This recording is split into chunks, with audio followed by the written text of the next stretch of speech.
Saludos cordiales, gracias por acompañarnos. Este es el programa Hora 25. Los ecuatorianos nos hemos conmovido por dos acontecimientos recientes que han ocurrido las últimas horas, podríamos decir, y que han tenido como víctima a mujeres. La violación grupal contra Marta, nombre protegido, y el asesinato miserable perpetrado en las calles de Ibarra a Diana son los hechos que han provocado esta conmoción. Las relaciones de género se expresan complejas, tensas y difíciles, yo diría, de escudriñar, de entender, de descifrar. Hay conductas culturales muy incrustadas que no son superadas. Cambiar esos patrones de comportamiento necesitan mucho tiempo y enormes esfuerzos. La legislación y el comportamiento de los jueces, las políticas públicas y el rol del Estado son otros factores que requieren definiciones contundentes para avanzar en la dirección adecuada. Los casos señalados también encendieron otros factores de controversia y de dificultad social. Uno, por ejemplo, el comportamiento de la policía frente a un secuestrador que asesinó a su conviviente, y el otro, naturalmente, el comportamiento colectivo que tuvo buena parte de la población en esta actitud de xenofobia y rechazo a los venezolanos. Es hora entonces de mirarnos como sociedad y reflexionar sobre lo que hacemos y lo que estamos haciendo para tener estas conductas sin duda despreciables. Estos son los temas que vamos a tratar esta noche aquí en el estudio central de Teleamazonas, y quiero agradecer la participación de nuestras siguientes invitadas. Está con nosotros en el estudio Marcela Aguiñaga. Ella es asambleísta por Revolución Ciudadana. Agradezco la participación de María Dolores Miño. Ella es directora de la ONG Derechos y Justicia. Agradezco la participación de Mayra Alejandra Lana. Ella es activista de los derechos humanos y de género. Y agradezco la presencia de Gisela Vaca, abogada especializada en derecho penal. Gracias a la audiencia, vamos a empezar. Natalie, buenas noches. Buenas noches, Andrés, amigos televidentes. En los primeros 24 días del 2019 se han registrado 7 femicidios. La dependencia emocional, la falta de autonomía económica e incluso el miedo al qué dirán son algunos de los factores que influyen en una mujer para que siga con su pareja a pesar de ser víctima de maltratos. En América Latina y el Caribe, hasta el 2017, el 35% de las mujeres sufrió violencia física o sexual. Esto según datos de ONU Mujeres. Lastimosamente, Ecuador no escapa a esta realidad.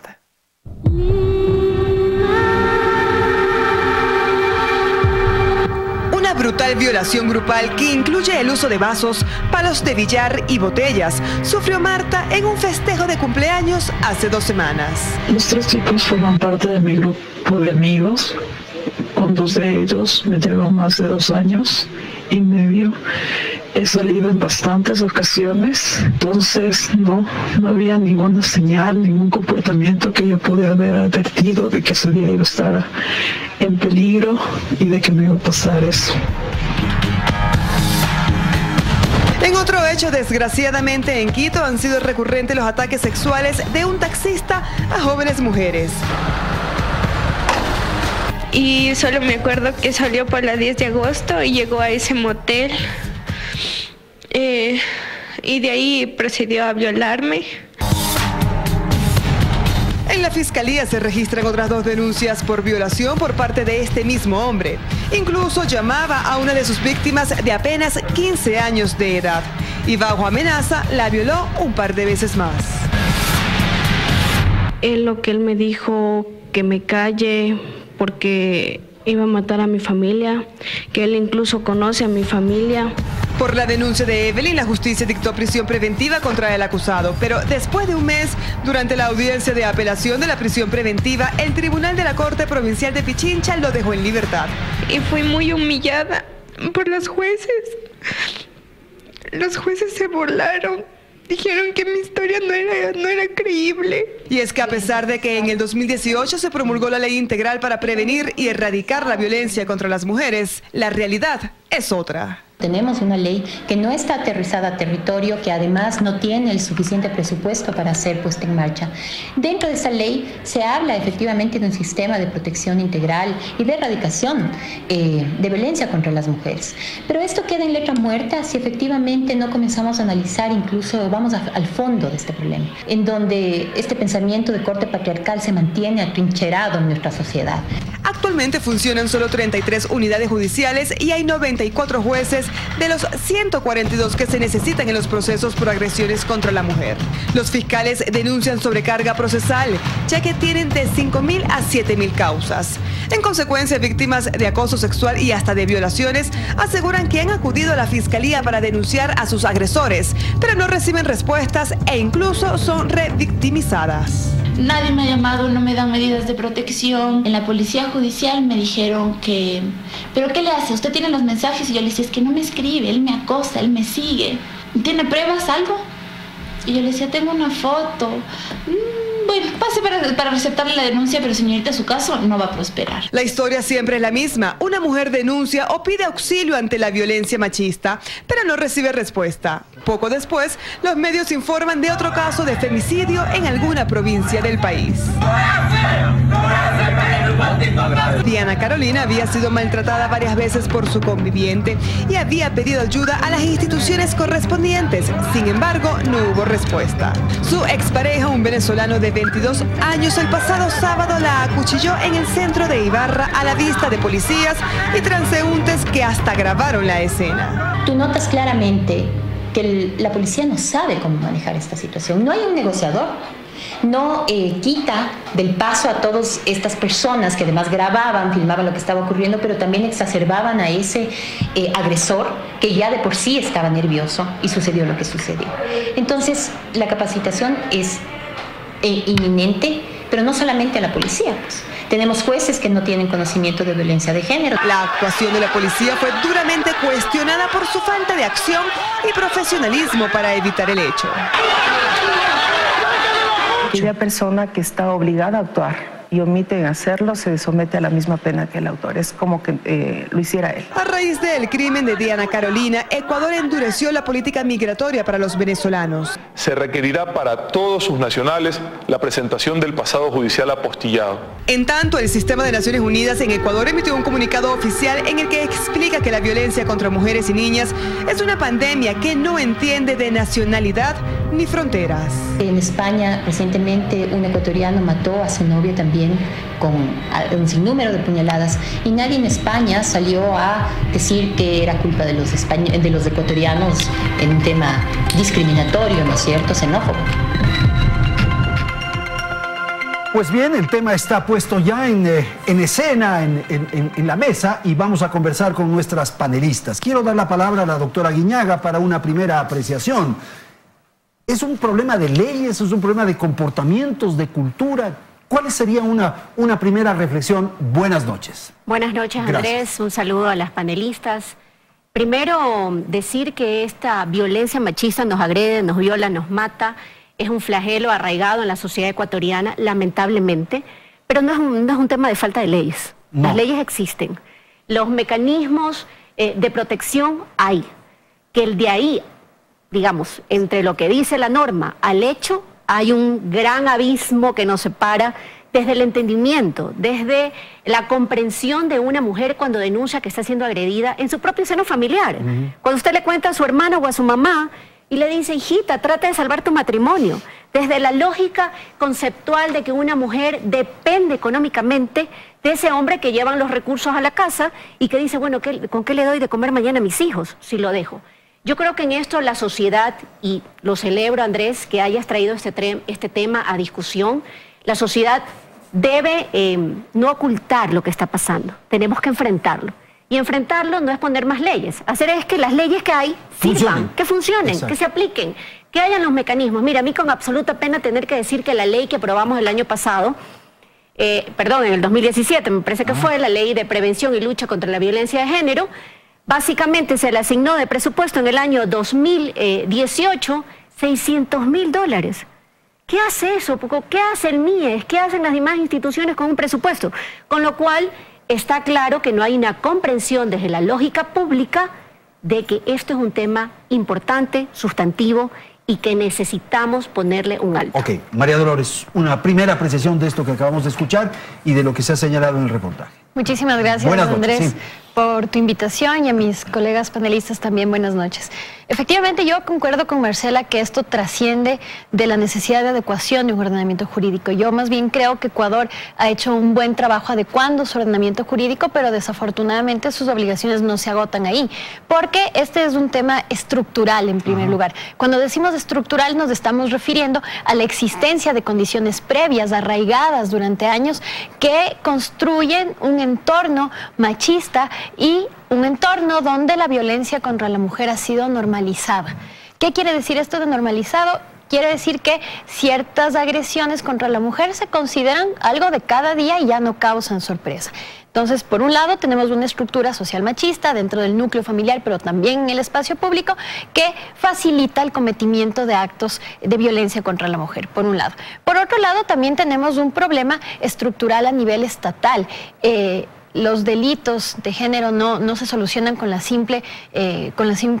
simplemente elaborar leyes, sino también con dotar a la función judicial de recursos, de infraestructura para llevar a cabo su trabajo. Si tenemos operadores judiciales que están saturados de trabajo, que están trabajando más de 20 horas, pues las probabilidades de que cumplan su función adecuadamente, que den sentencias proporcionales adecuadas, baja. Si no existen suficientes médicos legistas, si no existen suficientes peritos, pues ¿cómo hacemos los exámenes que generalmente son necesarios para determinar la existencia de delito en estos casos? Pero lo que habría que evitar es que se produzca el delito, primero, ¿no es verdad? Eso sería lo ideal, Andrés. Lo ideal, y por supuesto que parte de las obligaciones del Estado está en realizar gestiones de prevención. Pero desafortunadamente en delitos de género, como en cualquier otro delito, no es posible prevenir en un 100%. Siempre van a haber robos, claro, siempre van a haber asesinatos. La pregunta que nos tenemos que hacer aquí es, ¿qué hace el Estado una vez que estos delitos desafortunadamente se dan? Ahí el Estado tiene una obligación clara de activar sus mecanismos judiciales para que estas personas víctimas de violaciones graves de derechos humanos sean adecuadamente reparadas. Mayra, Alejandra, su palabra, su opinión sobre lo que estamos conversando y esto que ha señalado María Dolores, este problema estructural de comportamiento, de cultura y luego el rol del Estado para enfrentar este mal. Por favor, buenas noches. Buenas noches, Andrés. Efectivamente, yo estoy segura de que no falta legislación. Nosotros tenemos una legislación bastante completa para erradicar el tema de violencia de género. Sin embargo, la aplicación de las leyes, lastimosamente, es muy deficiente. Esto se debe, sí, un poco haciendo eco de las palabras de María Dolores y de Marcela, a la falta de operadores judiciales que tengan perspectiva de género, que puedan abordar todos los casos de violencia contra la mujer y entender sobre todo que la violencia contra la mujer no es delincuencia común. Se trata de un tema netamente estructural, es una hegemonía patriarcal que ya está instaurada en nuestra sociedad y normaliza las actitudes que hacen que los hombres cometan femicidios y violaciones frecuentemente en contra de las mujeres. Ahora, esto me parece interesante, detenernos un segundo en lo que tiene que ver con el comportamiento de los jueces. Usted señala algo que han dicho sus compañeras de que los jueces no están preparados para tratar el tema de violencia de género. Ahí hay necesidad de trabajar en capacitación, en formación, en conciencia respecto a estos temas. Precisamente es lo que creo que es indispensable, capacitar y sensibilizar a los jueces, expertos en violencia de género, a los fiscales y a todos los operadores de justicia en general. Porque lastimosamente los procesos judiciales que se sustentan en estos casos de violencia de género tan graves como los acontecidos últimamente, ¿sí?, no se abordan desde la perspectiva de género y de derechos humanos que están contemplados ya en instrumentos internacionales que nos mandan a erradicar la violencia contra la mujer. Sin embargo, los operadores de justicia actúan frente a estos delitos como si fueran delitos comunes y no son delitos comunes. Y ahí, Marcela, también hay prejuicios probablemente, y a estos operadores de justicia también son personas que tienen estas deformaciones culturales. Sí, absolutamente, absolutamente. Yo creo que todavía nos queda en deuda la función judicial como tal, jueces que no entienden la necesidad de la celeridad de una medida o una acción de, en este caso, de protección inmediata que impida que el agresor de alguna forma tome la vida finalmente de su víctima. Mira lo que pasó en el caso de Diana, en el caso de Diana de Ibarra. Ella había llamado 7 veces al ECU 911, 7 veces. El Estado le falló, todos fallamos al fin del día, la policía no solamente. El Estado como tal, la estructura de prevención de este tipo de fenómenos que son, insisto, flagelos que están arraigados en nuestra sociedad. Uno podría decir, Gisela, entonces que llenemos la cárcel de estos delincuentes, de estos violadores, de estos acosadores y tal. Pero el problema sigue en las calles, sigue en las calles. Metemos en la cárcel, pero en las calles siguen existiendo estos abusadores. Por favor, buenas noches. Gracias, Andrés. Buenas noches. Saludos a todas las panelistas. Yo creo que no es un problema de endurecimiento de penas ni tampoco de llenar las cárceles de agresores. No nos alcanzarían las cárceles, en realidad. Escuchando las palabras de mis colegas panelistas, pienso que también hay que darle otro enfoque, y es que, si bien es cierto, nosotros tenemos leyes, y eso no nos falta, tenemos leyes muy completas. Tenemos la ley que mencionaba la asambleísta Guinaga, de la ley para erradicar la violencia de género, que fue aprobada y publicada en el 2018, y tenemos también el reglamento, y tenemos también una resolución, por ejemplo, que fue aprobada con el Consejo de la Judicatura, que está saliendo con los vocales, como por ejemplo Juan Pablo Albán, en donde ellos hicieron una resolución para implementar la ley. Esto es un proceso que va a tardar más o menos hasta el 2020. En esta resolución, en donde ellos implementan la ley, está justamente dirigido a los auxiliares de justicia, a los fiscales, a los jueces, pero también a las personas, y en este documento que lo he leído durante mucho tiempo, se establece efectivamente que las víctimas tampoco son las principales personas que también son un problema para el mismo sistema de administración de justicia, porque las víctimas muchas veces es un círculo vicioso. La víctima denuncia, se topa con un sistema que lamentablemente es lento, con jueces que no están especializados para tratar sobre el tema, y luego regresan. Temen, porque muchas veces una vez que denuncian, regresan a sus casas, y es peor lo que les sucede cuando el agresor se entera que han denunciado. Entonces, nuevamente vuelvan a hacer uso del sistema de administración de justicia. El sistema de administración de justicia le da medidas, pero resulta que las víctimas muchas veces con esas medidas vuelven otra vez con su agresor. Entonces, eso también yo pienso que es parte del problema. La concientización, además de la parte de los jueces, de los aparatos de justicia, tiene que darse también en la sociedad. Si la ley se presume conocida por todos, y esto es un tema que nos involucra no solamente a las mujeres, sino en general, hay que cambiar el paradigma, tanto de hombres como de mujeres, en la educación. Empecemos por leer los documentos que tenemos y entenderlos, analizarlos y exigirlos, porque no podemos exigir algo que no entendemos. María Dolores, esto es interesante, o sea, sí, es verdad, la responsabilidad tienen los agresores, sin duda, los violadores, quienes acosan y tal, pero también un poco esta cuota de responsabilidad de la víctima, quizás. Yo no me atrevería a jamás responsabilizar a la víctima por las agresiones que sufre.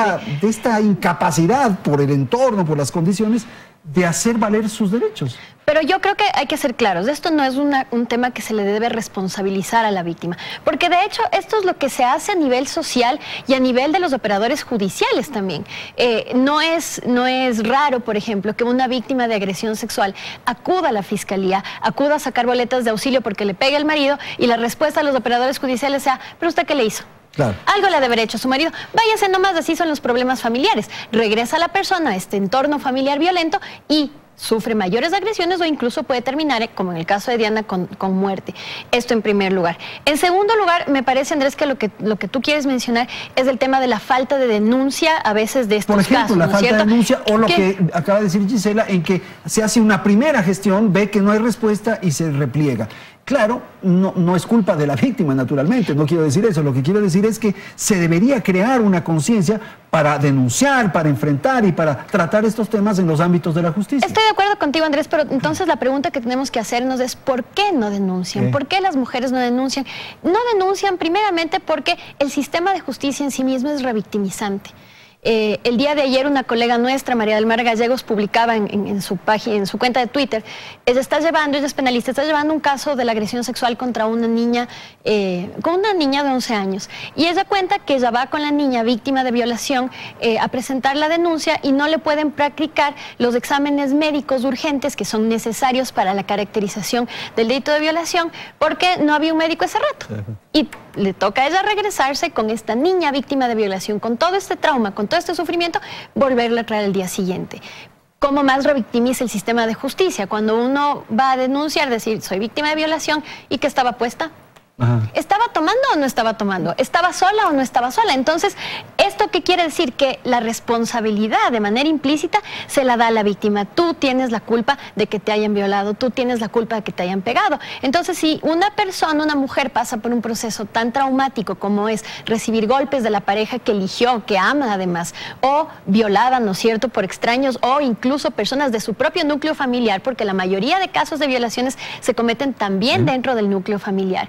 Entonces se ve inhibida de activar los mecanismos de justicia que le van a causar un trauma y un sufrimiento posterior. Y hay un comportamiento cultural, Marcela, de culpar al otro siempre, de afectar al otro. Entonces, por ejemplo, en el caso puntual de Ibarra, el asesino es este señor, esta persona de Venezuela. La pareja. No, el venezolano es el que asesinó, pues finalmente. El que claro, pero era la pareja de ella. La pareja, claro. Entonces, una vez que se produce el problema, le culpamos a la policía. Sí, eso es un error. Luego, ya después, como no había a quien culpar, le culpamos a los venezolanos. Y ahora le culpamos a la justicia. Y el que provocó el asesinato prácticamente se va liberando. Bueno, yo creo que primero decir bajo ningún caso que estoy de acuerdo en que, digamos, no avancen las investigaciones porque la víctima no denuncia, porque la víctima se ve presa del sistema agobiante donde dice vaya, regrese, vuelva, y que esto es todos los días. La víctima también retira muchas veces la denuncia porque su agresor tiene una condición de poder sobre ella. Eso es absolutamente claro. Para eso necesitamos que esta ley de prevención se active. Para eso son las casas de acogida, de acompañamiento, de tratamiento psicológico, que le permita a esa mujer tener una opción. Y la opción es salvar su vida. Así de grave estamos diciendo las cosas. Aquel que te ama no te pega, aquel que te ama no te ofende.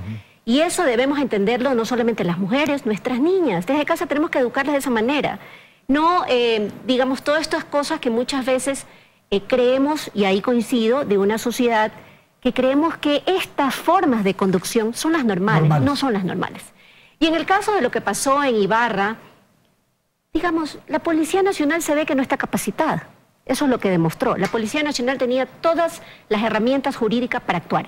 Todas, absolutamente todas. Lamentablemente, lo reconoció la ministra cuando fue y compareció en la Asamblea Nacional, es decir, primero hubo errores en el procedimiento y segundo, se alteró la cadena de mando, que eso es importante también decir. ¿Qué debemos reflexionar?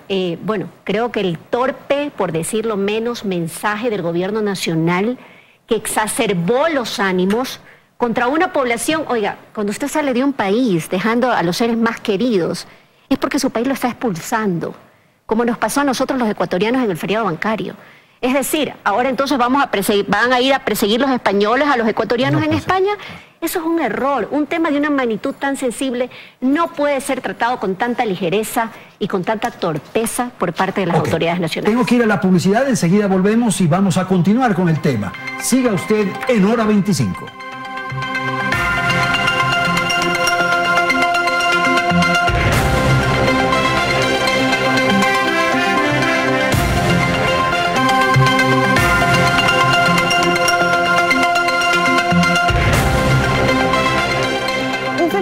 Cada 3 días se registra en Ecuador desde 2014. Así, desde el 1 de enero de ese año hasta el 31 de diciembre del 2018, se han dado 600 asesinatos de mujeres, en su mayor parte por quienes juraron amarlas para toda la vida. Solo en el 2018 se registró el asesinato de 88 mujeres, según registros de diversas organizaciones no gubernamentales. Sobre las edades de las víctimas, el 58% de las mujeres tenía entre 14 y 34 años. El 7% de las víctimas fueron niñas de 0 a 5 años y el 9% adolescentes menores de 18 años. El 66% de los femicidas fueron parejas o exparejas, pero el 7% fueron los padres o padrastros. El 16% de los femicidas se suicidó luego de asesinar a sus víctimas. Entre las cifras de las organizaciones de derechos humanos que realizaron el estudio resaltan que el 18% de los femicidios registrados en el 2018 ya tenían antecedentes de violencia que estaban en conocimiento de instituciones públicas. Además, una de las secuelas de estas muertes es que cerca de 111 menores quedaron en situación de orfandad. Y por su parte, estadísticas que baraja ONU Mujeres, en el país hay un promedio de 11 mujeres violadas cada día en los últimos 3 años. Y una de cada 4 mujeres sufre violencia sexual a lo largo de su vida.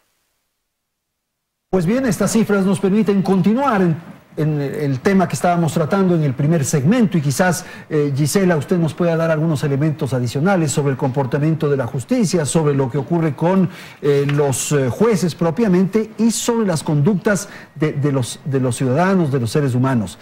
Con el elemento que puso María Dolores, que es el Estado, el comportamiento del Estado. Por favor. Bueno, yo creo que vamos avanzando. La creación de la ley, el reglamento y el documento de implementación que publicó el Consejo de la Judicatura ya son avances que está haciendo el Estado. Además, las políticas, como mencionamos, leyes no nos faltan.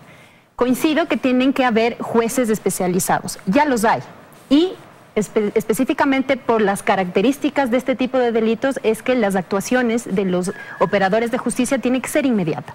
Entonces, desde la práctica profesional, cuando una mujer, que incluso, entre paréntesis, para denunciar este tipo de casos ya no necesita ni siquiera del apoyo de un experto en derecho penal o de un abogado, sino que la víctima puede acudir tranquilamente ante la unidad judicial de la violencia contra la mujer y la familia y presentar una denuncia. Del simple relato de los hechos que haga la víctima, el juez o la juez está totalmente capacitado, autorizado para expedirle una boleta, con medidas de protección, medidas administrativas inmediatas, para que la víctima pueda sentirse empoderada en todo caso. Si es que el juez tiene conocimiento de que no se trata de una contravención, sino que ya va más allá, es de un delito, entonces, independientemente de que haya dado la boleta o la medida de protección, tiene que remitir eso a la Fiscalía. Porque ahí, claro, nos entrampamos y es revictimizante el hecho de que la víctima vaya a una institución y se le diga, no, pues tiene que usted ir hasta la Fiscalía a presentar la denuncia, sino que ahora está también el tema de la primera acogida. Si es que a la mujer se le ve que está afectada, pues se le remite ese momento a un psicólogo para que se le ayude. Porque, ¿qué es lo importante en estos casos? En estos casos, el primer relato que hace la víctima de los hechos, de ese momento en que la señora o la mujer viene agredida, es cuando más apegada está a la realidad de lo que le sucedió. No cuando regresa, ha sido nuevamente revictimizada dentro de su seno familiar por sus parientes y tiene que volver a inmiscuirse en el proceso judicial que ha iniciado. Por eso incluso dentro de esta ley lo que se pretende en todo caso, una vez que se vaya implementando progresivamente, es que los jueces, una vez que puedan analizar la prueba, esto es cuando las mujeres precisamente pierden ese poder o sienten miedo, sobre todo, de participar activamente dentro del proceso. Se dice incluso que los jueces tendrán que valorar ese primer relato que hizo la víctima en el momento en que denunció. Esas son cuestiones que definitivamente yo como abogada litigante pienso que sí son especializados o pretenden especializarse en este tipo de problemáticas. Yo tengo temor de que en el programa nos vayamos a circunscribir al tema de la justicia. Y ese es un elemento, sin duda, quizás es el más importante, pero hay otros que están alrededor de esto. Por favor. Así es. O sea, precisamente escuchando las palabras de Gisela, yo no estoy de acuerdo en que haya operadores de justicia que estén especializados en género, porque fui víctima de violencia de género. Viví durante 3 años un proceso judicial que incluso se presentó en Corte Interamericana de Derechos Humanos, que lastimosamente es un proceso judicial tan lento, tan retrógrado y en donde a uno le revictimizan todo el tiempo, ¿sí? Solo para darte un dato, Andrés. Para precisar, ¿usted fue objeto de una afectación? Sí. Eso quería saber, ya. Solo para darte un dato, Andrés, y a las panelistas, yo di mi testimonio en Cámara de Gesell 2 años después de que yo presenté la denuncia. He querido efectivizar mi boleta de auxilio como 10 veces y nunca me permiten efectivizar mi boleta de auxilio porque la boleta de auxilio, entre otras cosas, lo que dice textualmente es que solo si te llegan a agredir físicamente, tú puedes hacer uso de esa boleta de auxilio. De modo que en su caso... Sin embargo, perdón, la agresión, la agresión psicológica, la agresión patrimonial continúa y se perpetúa durante 3 años. 3 años en que la justicia lastimosamente no ha actuado frente no solo a mi caso, sino a muchos casos de mujeres que se han muerto teniendo la boleta de auxilio en su cartera, porque esa es una realidad que no podemos negar. Mayra, pero lo que yo quiero saber es si en el caso puntual suyo finalmente se hizo justicia, o sea... Es un proceso judicial que realmente ha durado casi 3 años y no ha terminado.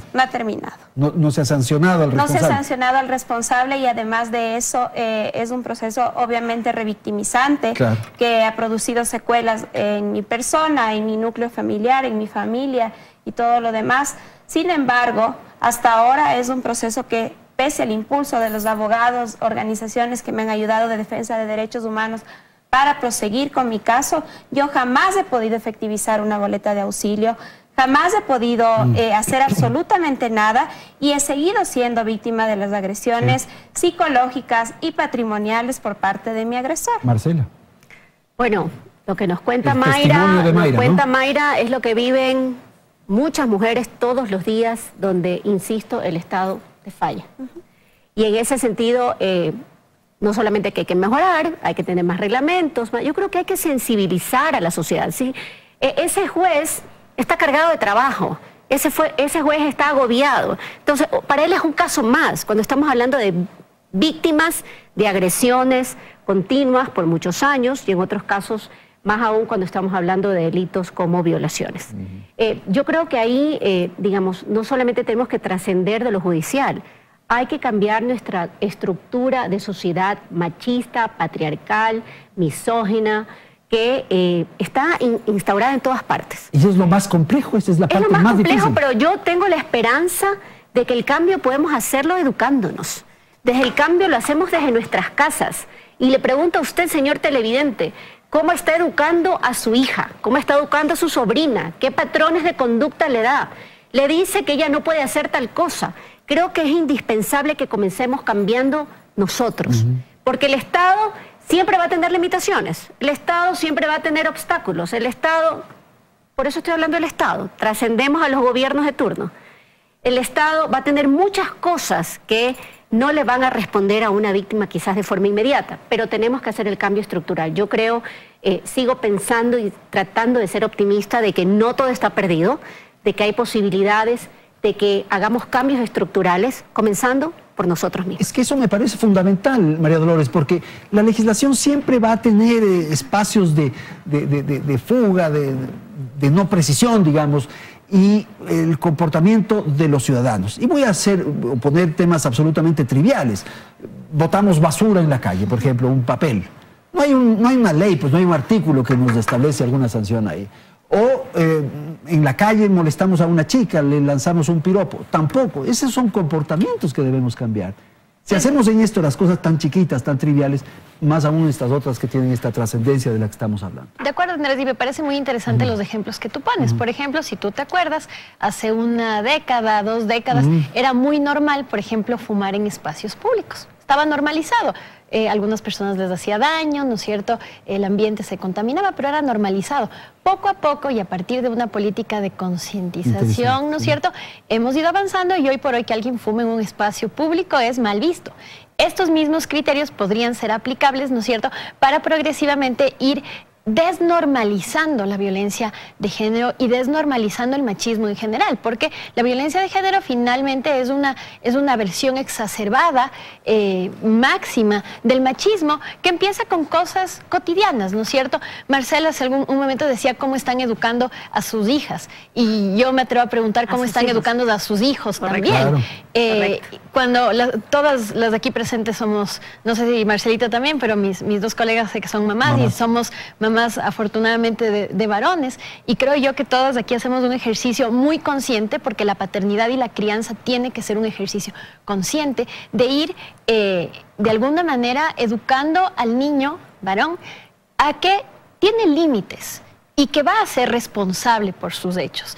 En Estados Unidos han salido varias campañas que tratan de eliminar del imaginario colectivo esto de que los chicos son los chicos, boys will be boys. Los hombres hacen lo que los hombres hacen, no pueden evitar, no pueden superar ser violadores. Ahora que dice usted eso, se me viene a la cabeza lo de Bolsonaro, que ahora quiere vestir otra vez a los niños de azul y de rosado. Precisamente ese tipo de estereotipos, ¿no es cierto? Y los estereotipos son tóxicos y son dañinos no solo para las mujeres, que creo yo que terminamos con la peor parte en este sistema machista. Terminamos violadas, terminamos muertas, terminamos privadas de realizarnos plenamente, pero también los hombres, y el machismo tiene que ser entendido como un problema que no solo nos afecta a nosotros, pero también crea limitaciones, tanto en la vida profesional como emocional a los hombres.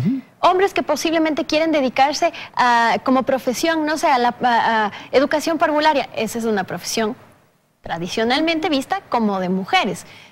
Bailar ballet, sí, claro, ser enfermero. Entonces, limitan aunque también se han superado, a los hombres. Porque ahora hay, por ejemplo, chefs ya muy... Pero esa es una profesión donde ya se ha roto ese estigma, ¿no es cierto? Entonces, también es darles a nuestros hijos, a nuestros hermanos, a nuestros padres, la oportunidad de que ellos puedan vivir plenamente y realizarse plenamente. Que no sea un conflicto emocional grande llorar, abrazarle a un compañero, darle un beso de cariño a un compañero, que no sea un tabú. Entonces, un poco alrededor de las discusiones que han habido con respecto al machismo, feminismo, que se lo entiende como equivocadamente, ¿no? Porque no es así. El feminismo se lo entiende como mujeres que odian a los hombres. No es así. Quienes defendemos los derechos de las mujeres, quienes nos definimos, creo que todos los aquí presentes nos definimos como feministas, lo que queremos es una sociedad más igualitaria, porque esa desigualdad termina como su máxima y más grave expresión en los casos terribles que hemos visto ahora. Me parece interesante esto que estamos conversando, esto que se ha puesto en la mesa por parte de María Dolores. Exactamente, siguiendo la línea de María Dolores, justamente lo que tenemos que hacer es ver en lo cotidiano pequeñas cosas, incluso dentro de nuestros propios hogares, con nuestros propios hijos, temas como por ejemplo el uso del celular, les llegan videos, les llegan imágenes en donde se cosifica a la mujer. Se mandan mensajes, por ejemplo, de WhatsApp, los grupos de hombres, son una cantidad de mensajes obscenos. ¿Saben cuándo vamos a parar? ¿Cuándo van a parar? Porque todo esto es progresivo. Entonces, como dice María Dolores, termina en el asesinato, en la lesión de una mujer, en la violación de una mujer. ¿Pero dónde empezó? Empezó en los hogares. Cuando veían que solo la mamá se dedicaba a cocinar. Y era el rol de la mamá dedicarse a cocinar y lavar los platos, mientras los chicos y el padre estaban en la sala viendo un programa de televisión. Ese tipo de cosas tiene que cambiar. La igualdad, que es lo que promulgamos las mujeres feministas, es justamente en que dejen de asignarse estos roles. No es que la mamá está encargada de la crianza de los hijos. La crianza de los hijos corresponde tanto a papá como a mamá. Y los niños están viendo, y están viendo con el ejemplo. Entonces, dejemos de cosificar en cosas tan simples y sencillas como eso. Dejemos de asignar roles. Y justamente coincidiendo con esto, mencionaba María Dolores que somos madres, y efectivamente a mí desde pequeña siempre tenía la idea de querer una hija mujer. Siempre quise tener una hija mujer y tenía obviamente con esta asignación de roles la muñeca. A mí no se me concebía darme un muñeco, siempre eran muñecas. Resulta que llego a mi vida adulta y tengo 3 varones. Entonces, asumir eso también para mí es una responsabilidad enorme. Correcto. El tener que a mis hijos educarles, porque yo escuchaba una declaración de Dolores esta semana en una radio de la capital, y ella mencionaba esta campaña de a mis hijos los educo yo, y me gustó mucho cuando Dolores dijo a mis hijos también los educo yo. También los educo yo, no solamente el Estado con políticas públicas en las escuelas, sino también los educo yo, y los educo desde casa. Para mí es una responsabilidad. Marcela, por favor, su opinión de esto. Sí, bueno, yo coincido plenamente, no tengo pues el privilegio de ser madre, pero ciertamente estoy rodeada de niñas y eso a mí me llena no solamente de preocupación, sino también de entender que la realidad que hoy vive el mundo es otra. Y tenemos que discutir cosas no solamente de los roles de la sociedad, de los hogares, los roles desde el ámbito educativo. ¿Qué está pasando en nuestro sistema de educación? ¿Qué está pasando con nuestro pensum académico, el que reciben los más chiquititos? Más allá de eso, ¿qué está pasando con el rol de la violencia de género en la política? Que es todos los días. A las mujeres nos miran desde el zapato que usamos, la cartera que nos ponemos, si tenemos más cintura o menos cinturas, y somos categorizadas nuestra inteligencia por ello.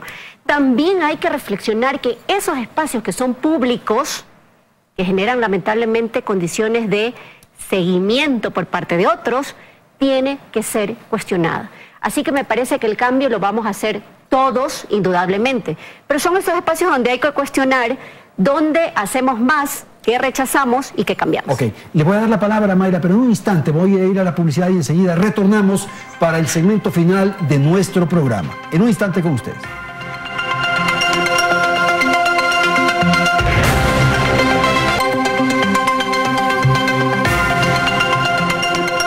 Bien, vamos entonces al segmento final. Voy a dar la palabra, como nos habíamos comprometido, a Mayra Alejandra Lana para que nos dé su apreciación de estos otros elementos que se han incorporado en la discusión, en la conversación de esta noche. Por favor.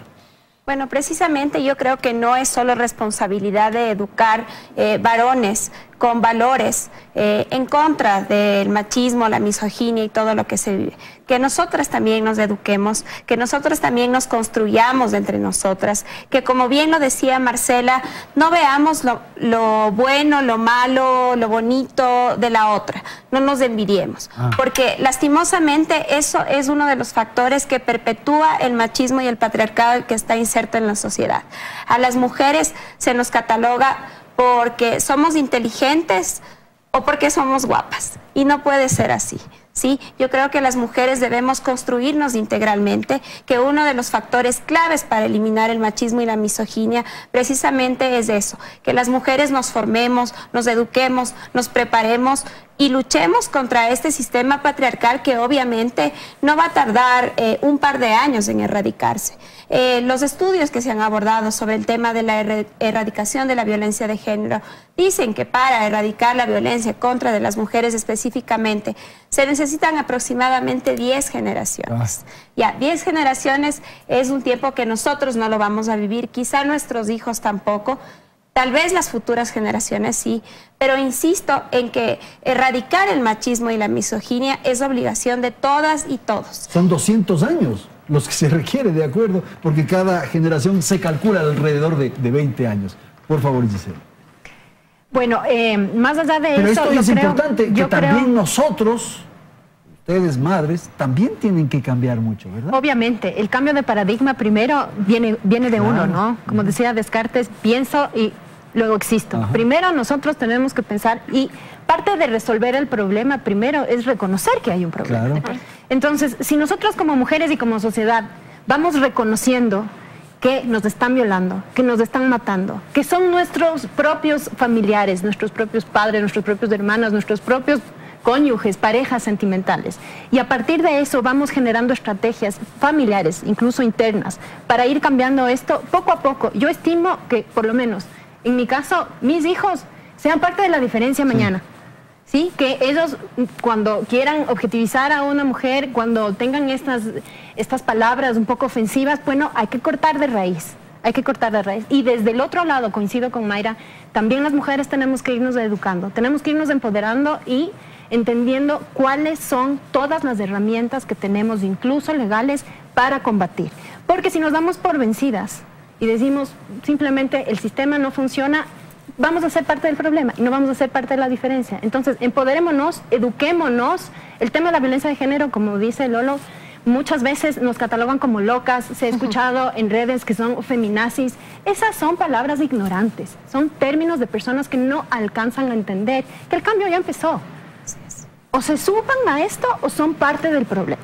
Entonces, en ese sentido, compremos libros, entendamos lo que es el femicidio, entendamos lo que es el feminicidio, entendamos lo que es la violencia de género y a partir de eso construyamos estrategias internas, familiares, a la par también con las estatales. Ok.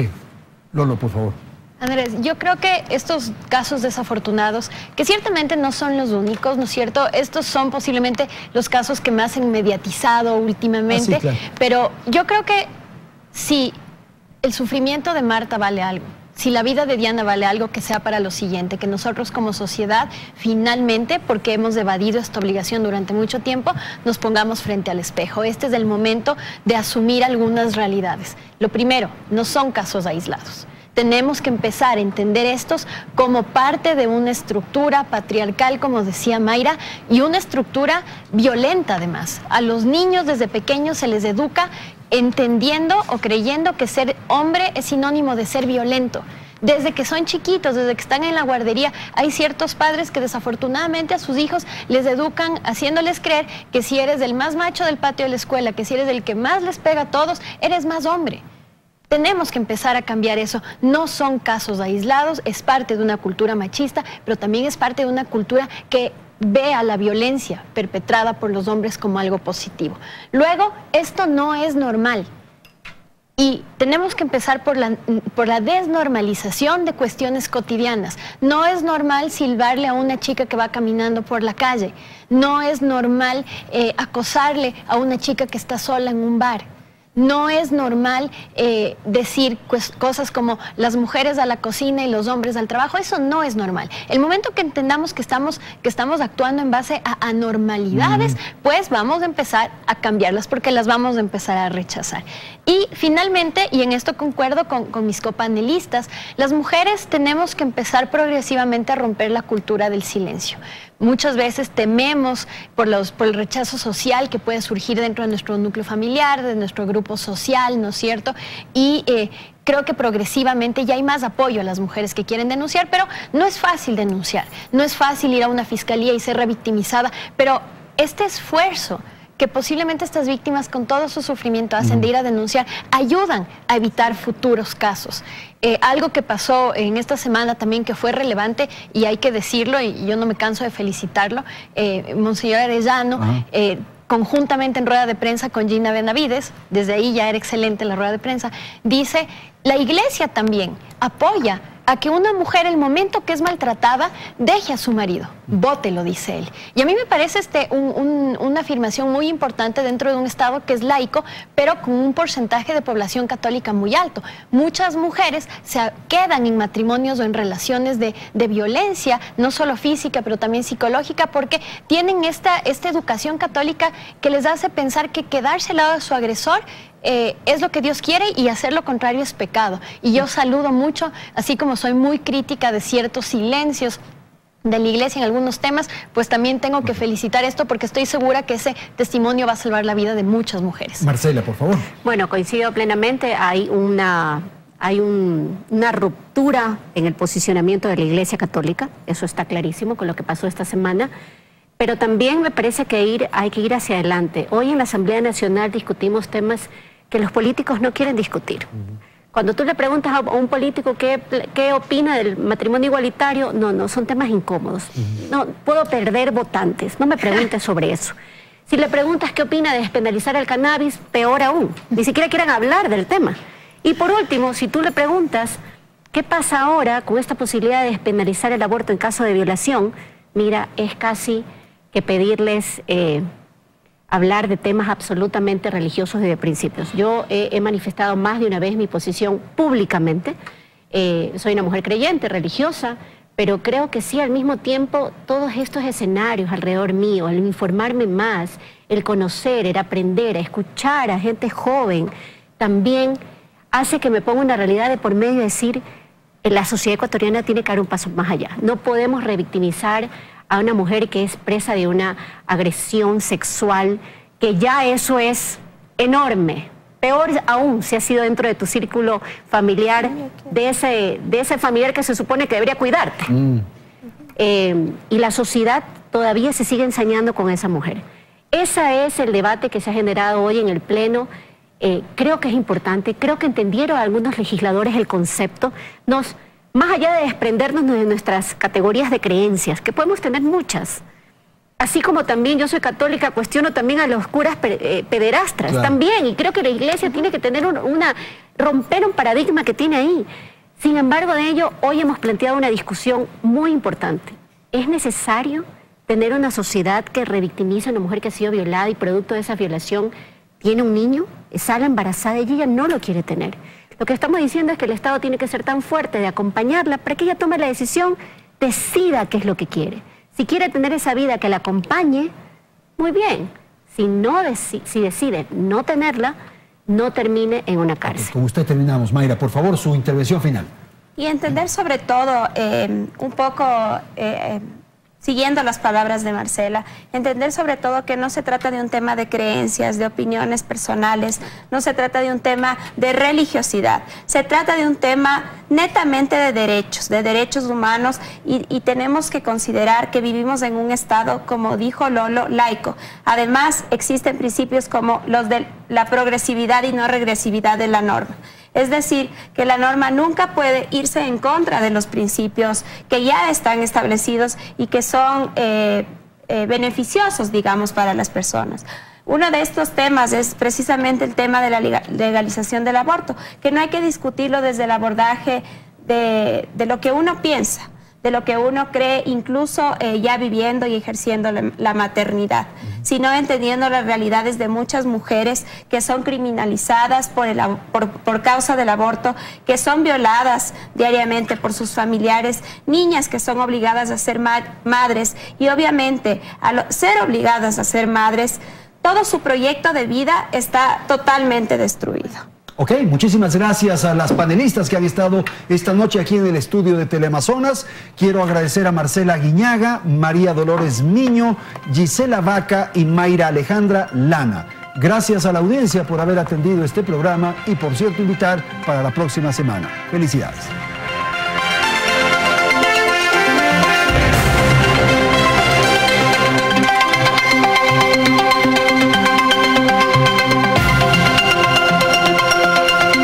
Teleamazonas presentó Hora 20.